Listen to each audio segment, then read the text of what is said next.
Hello, everyone. Hey, welcome to another episode of The Front. Thank you so much for taking the time to tune in and join me this afternoon. Often I'm going live on Wednesdays and Sundays. That's my regular episode of The Front. And that is, we do the live leadership lessons on Wednesdays. Then I do the podcast and the training videos on Sundays. So today is a very special time because I have an opportunity to do a live leadership lesson with Evan Carmichael, who's going to be with me in just a moment. A quick reminder, if you would, check out leadtheteam.net for free sales training, for motivational content, and for leadership tips. And I am going to get with Evan Carmichael on this live leadership lesson right after this. Thanks for tuning in to Lead the Teams, The Front. Yes, and we are live right over here on my left. I think on my left, maybe right, depending on where you're looking at it. I've got Evan Carmichael this afternoon. Evan, how you doing this afternoon, man?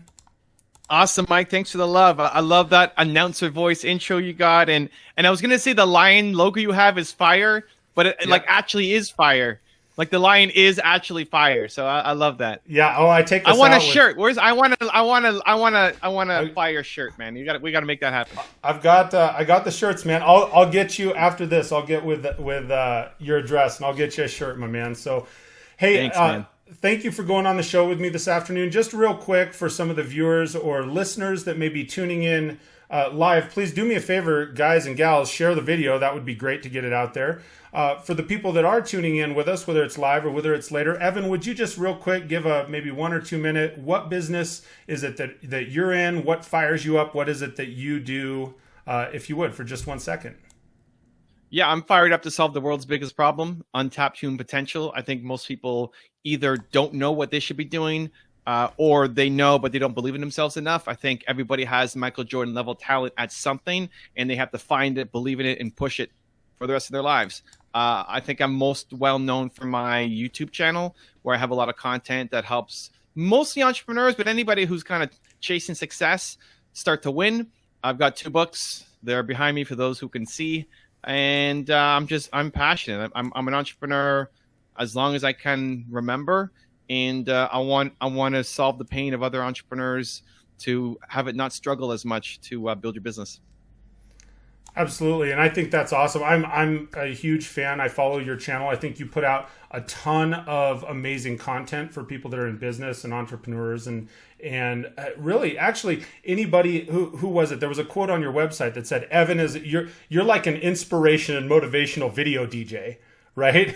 Like right. You have so much content to put out there, and the way you blend it together and put it out, it's amazing. So I'm going to dive right into this. As far as leadership, as far as somebody getting into, whether it's entrepreneurship, management, leadership, if somebody is headed into a new role, because that's one of the things that you said, untapped human potential, they're headed somewhere new. What are a few things that you think they should do first in their approach to that? I think if you're heading to a new role, I would start with trying to find people who have been in that role before and model their success. I'm a huge believer in modeling success. It's what a good chunk of everything that I preach is all about. So find people who've done it. If you're in a company, then look to other leaders who've gone ahead of you. Ideally, your boss. But if you don't have a great boss and somebody else in the organization who is in a higher position that can teach you something. If you're an entrepreneur getting started, I'd look to your heroes. If it's Steve Jobs or Oprah Winfrey or whoever it is that you look up to, there's a lot that you can learn, not maybe from what they're doing right now, like how Oprah makes an extra $1 million now may not be relevant, but how she got started, 0 to 1, the trials and tribulations, how she built up from nothing. There's a lot of lessons in there, and there's also a lot of motivation. So default, when I'm starting something new, I recognize that I am not the first person to try to solve this problem before. It's been solved many times before, and I want to find the people who have done it and learn from them so I can succeed faster. I think that's a really strong statement there. Let me ask you, is that how you got the name? Because your YouTube channel is youtube.com/modeling the masters. Was that kind of the theory behind it? Was model the other people that have come before you? Yeah, it's the shortcut. You still have to do a lot of work. Doesn't mean that there's no work, but if you can shortcut that path by learning from someone else, and that's what I learned early in my business. Bill Gates saved my company. I never met Bill Gates, but his story of how he built Microsoft saved my business from going bankrupt, from like me shutting down and having to go get a job, me studying how Bill Gates built Microsoft is the thing that saved my company. And so I'm a huge believer in modeling success. Absolutely. That's fire, man. So leadership versus management, because when you're modeling people, do you consider them on your end? Are they the same thing? Are they something different? Are they independent from one another, leadership and management? I don't know. I don't get too caught up in definitions that often. Okay. Like what's an entrepreneur? Can you be an entrepreneur and be in a corporation? I don't know. If you think you're an entrepreneur, be an entrepreneur. Go for it. I think leadership, the biggest thing with leadership is you have to want the person underneath you to win more than you want them to win with you. And I think that's one of the hardest lessons for a lot of people. So the people on my team, I want them to win as people more than I want them to win with me. And so that means that for a while, we're going to be running parallel paths. I think the people you meet in your life, you're going to run parallel paths with. So even Mike and I on this show, we're running a parallel path for the next 20 whatever minutes, right? Awesome. And hopefully we'll connect again in the future and ongoing. But the people on my team, maybe they'll be with me for 3 months. Maybe it's a year. Maybe it's forever. Maybe it's 20 years and then they retire. But for most people, there's some kind of expiration. There's some kind of path where at some point it makes sense that they need to leave me. And that's awesome. And if I recognize that, then I'll push them away. And so you have to care about them as people, and you have to want them to grow. In any organization, the bigger your team gets, the less you actually have an impact on the company. So I've got 24 people on my team right now. And as much as I'm the face of everything that I do, my team touches way more stuff than I do. I'm the public facing person, but my team is doing, while I'm talking to Mike here, more videos are going live on my YouTube channel. We go 3 times a day on YouTube. We go 6 times a day on Instagram. Like my team is helping all of that magic happen. And so the best investment that you can make as a leader is to put it back into your team so that if they are all growing, if they're all having success, if they all feel like you care about them as a human, then you get not just their minds, but you get their heart and souls. And that's when they give you the best of them. That's the real magic, right? The heart and soul. Let me ask you another question, and maybe this steers off of leadership a little bit at the same time. Sure. Because you brought up, and I know you are all about much love and hashtag believe, right? And as far as you've brought your team up several times, what are some things, since you are the leadership of your company, that you do because your team is putting out so much content? It's just crazy. It's too much to keep up with sometimes for an individual. You got to go back and watch it, so it's good that it's archived there. What are some things that you do to continue to encourage creative thinking within your organization? So I meet with everybody in my organization on a regular basis. The super important people I'm meeting every week, depending on projects and what we're working on right now. But at least every quarter, I'm meeting with everybody on my team.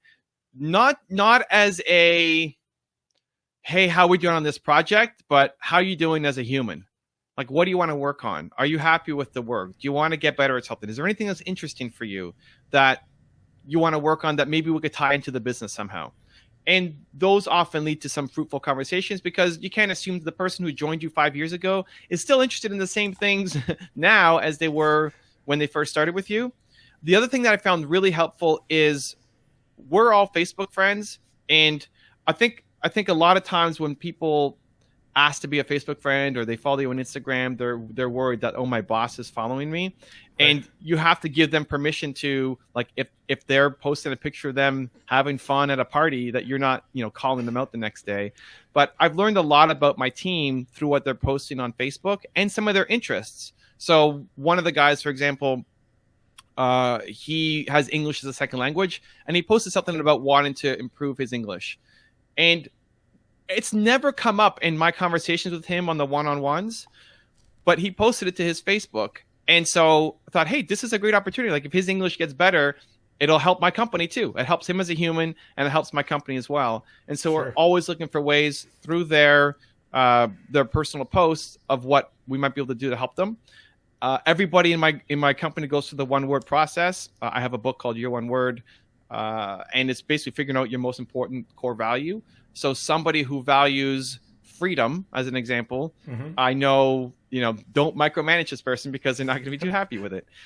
Somebody who really values creation, they need to be in a really creative role. Don't give this person the same thing to do over and over and over and over and over again. And so when you understand the people on your team and what they value most, not their skill set, not what they're good at, but their core values as a human, then it teaches you how to be a better leader for them. And I think ultimately that's your responsibility. That I absolutely agree with you. I think it's interesting that you bring up you're connected to your team on Facebook. You know, a lot of people will use Facebook for networking, but a lot of people are very much more close to the vest. So they're keeping it, Facebook is for my family and friends. And it's funny, I have several of my team watching on Facebook. I've got it running in the side here. And I'm connected with my whole team on Facebook as well. And you say there's no judging, but it definitely, there's not judging. It does lead to some really good conversations. I would wholeheartedly agree with you there. So we also built the Facebook group just for our team. And we try to recognize wins in the company. So I made my wife actually the chief heart officer of the company, and she's in charge of kind of recognizing everybody and keeping track of their anniversary dates with the company, their birthdays, and just sharing any kind of wins. So, for example, there was elementary school that just posted on Twitter this week about how their sixth graders are reading Your One Word in their class and trying to figure it out. Oh, that's and fantastic. So I shared that to the group today, and everybody's, super happy. And they had this great picture of this girl holding the book. And here's the thing, like as the leader, as the front of the company, I get all the good stuff. I get Mike saying, man, I love your content. I love your videos. It inspires me. I get all of the accolades and all the good stuff. And a lot of my team, they miss that. Not that they necessarily like crave it and need to be up front, but they just don't know. The person who's behind the scenes editing my videos isn't watching this right now because she's working editing my videos. Right. And so sharing the wins to say, hey, like, look what we're doing. Like that book that we all worked so hard together on to make happen 2 years ago, it's still being read and it's being used and it's impacting kids in sixth grade. And so it's like a chance to constantly reconnect. When you can connect the work that they're doing to the end customer and the results that are being received, that's when you start to win. Because a lot of the people who are behind the scenes, they never see the results of their work. And so it's easy to get locked into, well, show up to work and do another video or do another XYZ accounting behind the scenes. But like, no, like your work matters. What you did, you helped make this book. The person who copy read that book and found all these typos and made it, make sense. They're part of the win. And now that's being read by sixth graders. And so like trying to constantly, we have a reminder to at least once a week, post a win in the company, whether it's a tweet like that, whether it's an amazing comment from our YouTube channel, just to remind everybody that the work that you do really matters. It's the digital high fives in addition to the in-person high fives, right? No, that's awesome. Yeah. So while celebrating wins, I think is important, being that you are the leader in your organization. What do you think are some of and this could be for yourself or for other people, because you have engaged with so many other leaders and executives and entrepreneurs. What would you say are some of the biggest mistakes, Evan, that leaders make? The number one mistake I see for early leaders is they see the people in their team as just somebody to fill a role. It's like I'm almost outsourcing my work, and especially for entrepreneurs, where it's like, oh, finally, I'm growing my team. I don't have to do this work anymore. You take care of it. And they treat them like a monkey or a robot. And not that you have to treat them badly. It's just that you don't care enough. Like, this is a human being. You have to care about their growth. You have to care about what they care about. You have to get to know them. It doesn't mean you have to be some super extrovert in the life of a party, but spending time to get to know all the people on your team individually, what drives them, what their motives are, what their goals are, and then trying to help them achieve those things, whether it's inside your business or not, I think is really important. I look at my camera guys as an example. I have a series on my channel called Becoming, where it's me helping out other entrepreneurs or me speaking, and I've got a guy who like follows me around and films it. And his goal was he wants to create a Netflix special. That's his long-term goal. Like he wants to create his own movies, have it on Netflix. That's his goal. Great. I'm a stepping stone to getting there, right? So maybe he's with me for a year or 3 years or 5 years, or maybe he never ends up wanting to go to the Netflix special. But my goal is I want him badly to get the Netflix special, and I want my videos to be the ones that he uses to get the Netflix special. So when he's showing his portfolio work, I want him to show my videos. And so it's that co-creation. Like what you make has to help my mission grow, but we're creating together. So how can we take your vision of having a Netflix special and then make my work, my video series more artistic, or whatever your vision is, to help make that happen? So I love that process of co-creation, and ultimately I want to see those people win. But a lot of people would just hire and say, great, I got a guy to actually film, so I don't have to film anymore. Here's what you do, go. As opposed to actually caring about them as a human. Right. No, I think that's big. So let me ask you a question, as far as, because you have a lot of people that do look to you. There's 1.5 million subscribers on your YouTube channel. You have the people you're directly involved in. You have all kinds of other arms and legs out there on social. And so you have a lot of people that look to you for mentorship and continued growth. Who is someone that you turn to for mentorship? Who do you look to continue to grow? It's a great question. At the core of all of that is my parents. For those who are watching the video version of this, I have a picture of them on the wall behind me in my office. I'm about 9 years old in that picture, and so they taught me to believe. They would always tell me, I'm Evan Carmichael, I could do anything that I want. And so that's a constant reminder when I walk into my office, when I look at that every day. They didn't teach me about entrepreneurship per se, or even necessarily leadership, more just how to be a good human being. And so that's at the core of everything that I am. And then from there, I've learned from everybody that I've touched, just in different ways. And so I've also got Steve Jobs on my wall. Yeah. I like learning how to be a visionary from Steve Jobs. I don't want to learn how to be a father like Steve Jobs. Right. Sure. So you can pull different things from different people. And I think that's one thing that a lot of people make a mistake on. So when we talk about modeling the masters, back to our kind of the earliest part of this conversation, I think you can learn from anybody who's had success. And I think a lot of people box themselves in and say, I only want to learn from somebody who looks like me, from somebody who came from the same upbringing as me, from somebody who went to the same kind of schools as me, or is the same religion as me. Like if somebody looks the exact opposite of me, but they have something to teach me, I want to learn from that person. And the only thing you're doing is boxing yourself in if you refuse to learn from people who don't look like you. I think that's a really good point. Also, I just as far as, because I've been guilty of that, where I look at and it's like, well, that's just that one person. I want to model just that one person. But I think that's really valuable, where you're saying, look, don't just model the one person, model some aspects of each of these people. It's like one of my friends says, hey, the 10 rules of success videos are great. He says here in the sidebar, it's because you have different pinpoint targets that people can learn from on each of those individuals. And you really accentuate the positives on stuff like that. Well, listen, if you only learn from one person, that person will let you down, because you don't want to be that person. You want to be the best version of you, which you can learn something from that person. It's like if you love Elon Musk and how visionary he is and how big thinking he is, but then you find out that he does drugs, it's like, what? Great. Still learn from him on visionary stuff. Just don't do drugs, right? Like it's not that now you have to go find somebody else. Just don't learn that side from him. Or he's been divorced how many times, and like, great. Don't date or get married like him. Like learn that from somebody else, maybe from your neighbor or your grandparents. Like awesome. It doesn't mean you need to discount everything Elon Musk says. Just take the piece that you admire about him and discard the rest.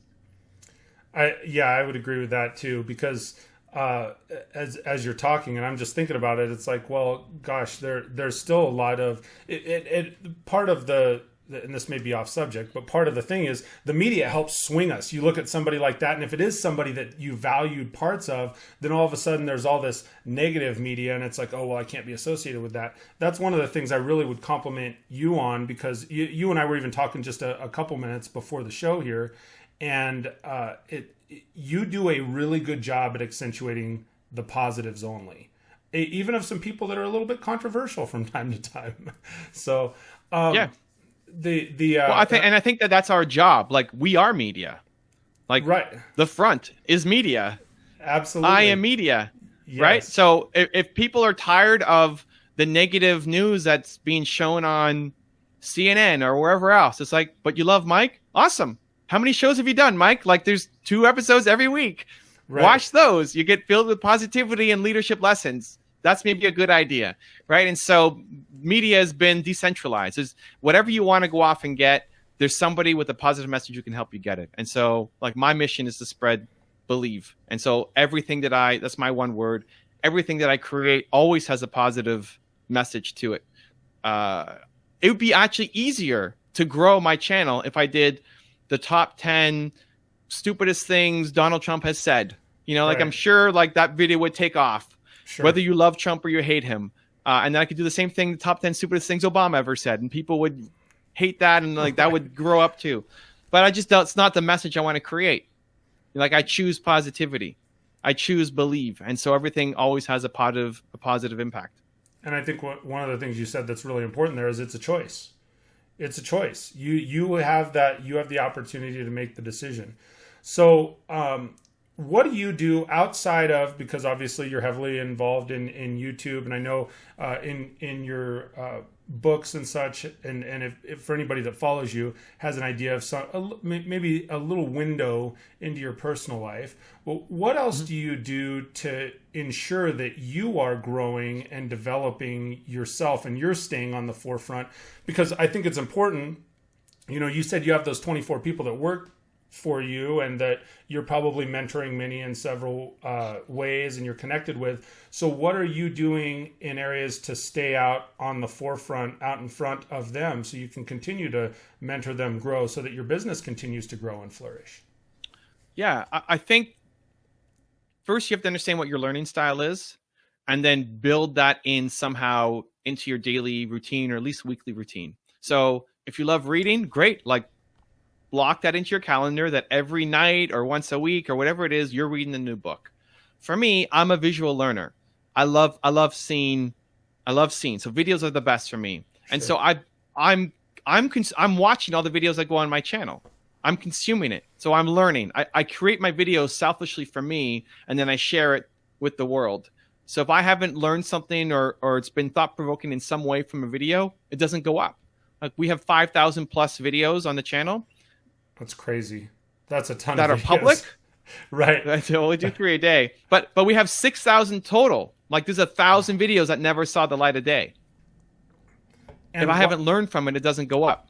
But why is it? Is it because so, like, you don't of those 1,000 videos? Is it because you want to keep some of them private for other uses, or is it something that it said, hey, no, that didn't meet the standard, that doesn't meet believe, I can't do that? Yeah, a mix of both. Okay. You know, like, so for example, we did a video on 50 Cent. We did a top 10 video on 50 Cent, the singer. And my team put it together. They spent a lot of time doing it. And it was okay. It was good, but just wasn't good enough. Okay, you know, like, right. It needed to be better. Like 3 of the points didn't hit home enough, and I didn't want to put the stamp on. Like, we need to make this better. And so they went back and researched more. I went back and researched more. And we came up with something that I liked a lot better. We put it out. It ended up getting to 50 Cent somehow. I don't know 50 Cent, but he put it on his Facebook page. He tweeted it out. He shared it to his audience, and the video blows up. Now, not all the videos hit the celebs and they end up sharing it, right. But you have to be proud of the videos that you put up, or the product that you make, or the service that you're selling. You have to be proud of it. And I think, to the idea of core values, that's, I think, the essence of leadership, is figuring out what do you stand for, and then staying true to that when faced with opposition. So I will put out a video that has a believe positive message, even though it likely hurts my channel's growth compared to what I could do. That's leadership. I will not put out a video that I don't resonate with in some way, because even if it's something that would pop and take off, that's leadership. It's easy to do the right thing when you're going to win. It's harder to do the right thing when you're going to lose, or when you're not going to grow as much, or when you have to get rid. Or when you don't know, or when you have to get rid of your star performer. Like, doing the right thing when it's hard is leadership. And then that becomes the shield, and it becomes the lesson for everybody else who's on your team.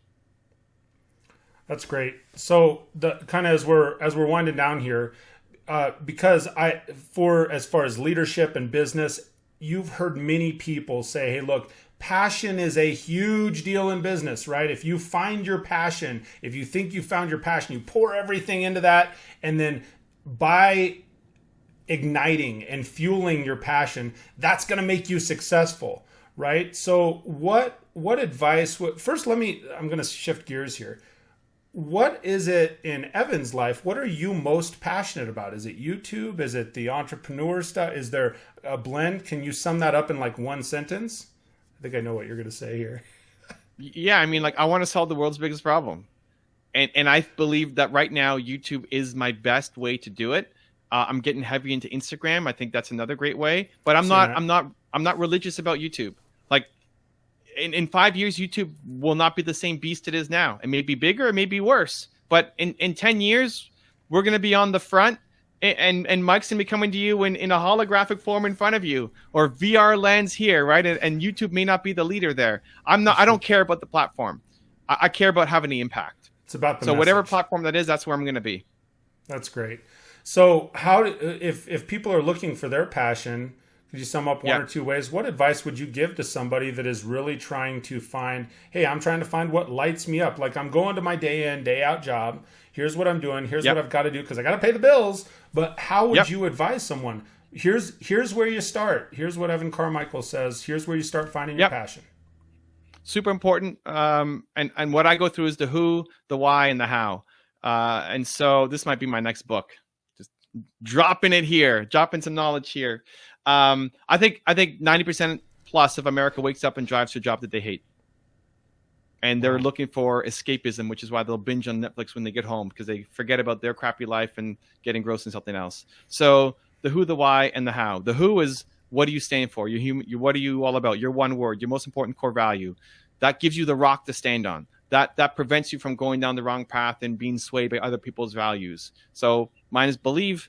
That doesn't tell me what I should be doing, but I'm all about believe. So if you're going to come and be a negative person or put somebody down, that doesn't fly around me. Like, you're not in my life. You're going to change. You're not in my life. So you're understanding your core value is the first step. That's the who. The why is next. So I believe your purpose comes from your pain. I believe the thing that you should be doing is because you went through something painful and you want to make life easier for other people. I think 99.98% of humans are built to serve. Like, if you're not happy, it's because you're not serving your fellow man enough. Either in a big way, like I want to serve billions of people, or just in the 25 closest people to you, your husband, your wife, your kids, your extended family, your community. But everybody wants to serve. If you're not happy, you're not serving enough. And the way that you serve is often from the thing that was so painful for you. You want to make sure nobody has to go through that ever. So for me, I struggled so much as an entrepreneur that I felt so low. I felt worthless. I felt like I brought no value. I felt like the lowest human being on the planet. And so I want to try to help other entrepreneurs not feel that same feeling. And so that's the motivation behind all of my work. And so, the who is my one word. The why is because I struggle so much as an entrepreneur. Your purpose comes from your pain. Okay, then it gets to the how. So I know what I believe. I know I want to help entrepreneurs, but how am I going to do that? There's lots of ways to do it. And where I think a lot of people get locked up is they're chasing the end result. So I want to help entrepreneurs, but there's a lot of ways to actually help entrepreneurs. Like, if I help an entrepreneur, move into their new office, I'm helping them. I enjoy the result, but I don't enjoy moving things. And so you have to think about what's the process that you love. Like, if you're going to host a podcast, you better like interviewing people, like you might love the results of all the comments who say, man, that was such a great podcast. Thank you for changing my perspective. But if you don't love interviewing people, you're never going to be the best. And so start to think about the activities that you actually enjoy the process of and you would do even if you weren't getting paid for. And so those three things, when you can combine them, then you're unstoppable. So the who, your most important one word core value, the why, your purpose comes from your pain, and then the what, like what are you actually going to be doing to accomplish that? That's great. I'm just sitting here grinning ear to ear because I think it's so awesome that you're sharing this wisdom. And for me, it feels like it's one-on-one. I know we're putting it out and it's media all over, but for me, it's one-on-one. So it's fantastic. So kind of coming to a close here. Anything that you would want to share to take us out? Any kind of final thoughts or final comments for somebody coming up in business management, leadership, entrepreneurism, right? Yeah, I would say just make today count. I think we have to flip patience and impatience. I think people are very impatient with the results. You want results ASAP, but then you're very patient with yourself. Like, yeah, well, I'll do that tomorrow. I'll put that off. I don't have to do that right now. Where you want to flip it. You want to be patient with the results, but impatient with yourself. Like, today matters. I go in to every day wanting to create something that I hope to show my grandkids. Like this interview, I want my grandkids to see it. I want to show my interview with Mike. I want to put it out there. I want my grandkids to see it. That's my intention. I may not always get that. I may suck. This might be my worst interview of all time. I don't know. Oh, no, but like going in is my intention, right? And so you may not always get the results, but if you can be proud of the effort, you go into every day with the intention of like, I want to do something today that I want my grandkids to see, or I want to be able to tell them this story, what happened today. If that's always your intention on a daily, then I guarantee you your life 1 year from today, if you did that every day, your life 1 year from today would look dramatically different than where you are right now. Well, I would agree with you on that too. All I keep saying is, yeah, Evan, I would agree with you. I think everything you have to share is absolutely awesome. And I will tell you what, you're probably a ways away from grandkids, but I hope your grandkids see this too, because I think that would be awesome. That would be, I hope my grandkids see it. I'm probably closer than you are from what I know of you, I think. So, Evan, thank you so much for taking the time to share some wisdom with my audience today, for sharing wisdom with the whole social media sphere. I really, really appreciate it. And I know your time is very valuable. And I think the information you shared here is extremely valuable. So thank you. I appreciate you. What episode number is this for you? For my live leadership lessons or overall? Because I've got the live leadership lessons. You are, I believe, my 20th guest. Overall, I'm on about 310, I think. Cool. I want to come back and be guest number 500. Done. Absolutely. For the done. Overall, if you're at three something now, 500. Okay. We're going to celebrate. We're going to do it again. I will take you up on that. I'll hold you to it, man. So I'm looking forward to it. I'll have to look at the exact number, and for number 500 episode, you're in out of my video. So thank you. Stay tuned, guys. Stay tuned. It's coming. Absolutely. All right. So thank you again to Evan, and I will tell you what, that's taken us out for today's episode of The Front and this live leadership lesson. Thank you everybody for taking the time to tune in and join us today. Again, please do me a favor. Share the video on your social media. I'll be re-premiering this video next Wednesday at its regular time as well for the podcast and the video episodes. I really appreciate you taking the time to tune in and join me today. Make sure also cruise on over to leadtheteam.tv, subscribe to the YouTube channel there so you can get all of the updates and all of the episodes. And then you heard it here. Evan's coming back for episode number 500. So I hope you're having an amazing day wherever it is that you're at. And until we speak next, I hope you have an absolutely fantastic day and days. We'll talk to you soon, everybody.